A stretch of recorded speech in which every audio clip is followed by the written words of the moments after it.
And here we are, we're back at Bob Marley's wood again, and we're on the hunt for these lovely little berries here, blackberries, and we're going to make a Rathmore blackberry wine later on. And we've also had a bag of windfall apples from our mate Contraband Pete. Big thank you to Pete for those apples.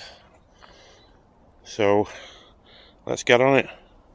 I'll get back to you in a minute or so. Okay, back again, and here we are. We're at the bottom of Bob Marley's wood, and just checking these elderberries out here,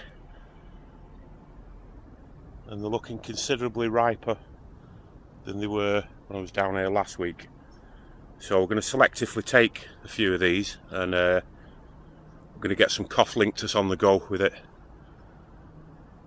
And obviously we're not going to take everything off this tree.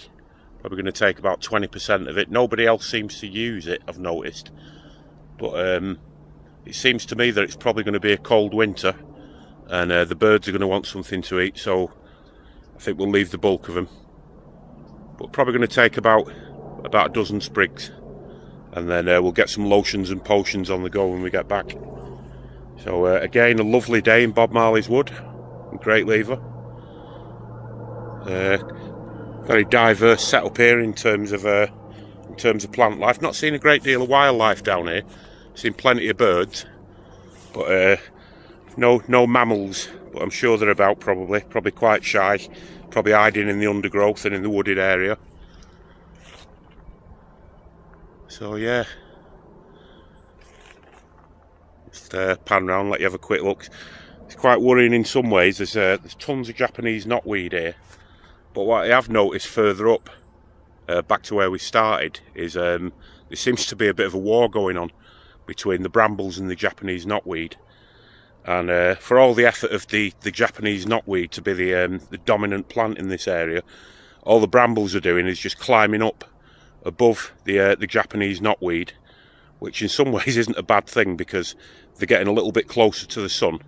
So we've had some juicy blackberries from this battle between the blackberries and the knotweed. There's also a bit of bindweed down here, I've noticed, but not massively so.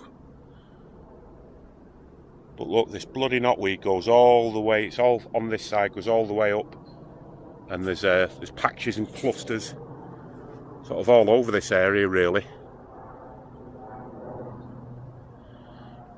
But anyway, back to the elderberry picking, and I'll catch up with you again later on. Right, so we've got enough blackberries for our apple and blackberry wine, and it's intriguing me, this area. This is the area that's been cleared in the last year. No doubt somebody's going to try and see if they can get planning permission for a house, as I mentioned in the last video, which wouldn't be a very good idea. There not being many green areas around here, but from the point of view of nature moving in, it's amazing, really. I mean, there's plantain here. There's new brambles have arrived. Got fireweed over here. There's even some crocosmia there. Some crocosmia, which seems to be native to Bolton. So got some daisies over there. There's a little bit of Japanese knotweed on this side, but not a great deal.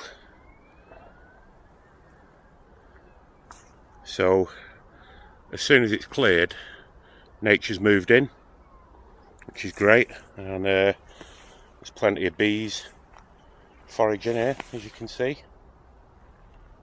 Not a great camera this for picking small bees up flying, but you might be able to see that little fella there.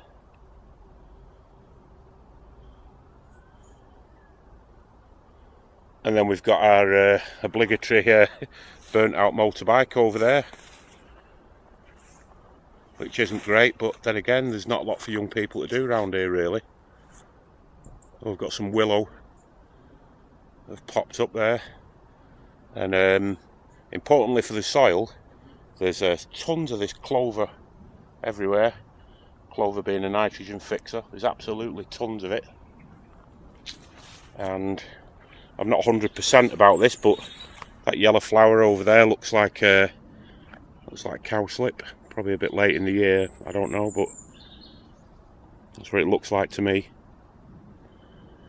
So yeah, we'll keep an eye on this place and see what happens to it during the next year or so, but I hope some idiot doesn't end up building on it. Rare as hen's teeth, these urban oases, and they should be kept this way. Plenty of wildness for the local kids, etc. Much needed at the moment. Right, so I'm off home now to make some wine and catch up with you again soon. Thanks for watching.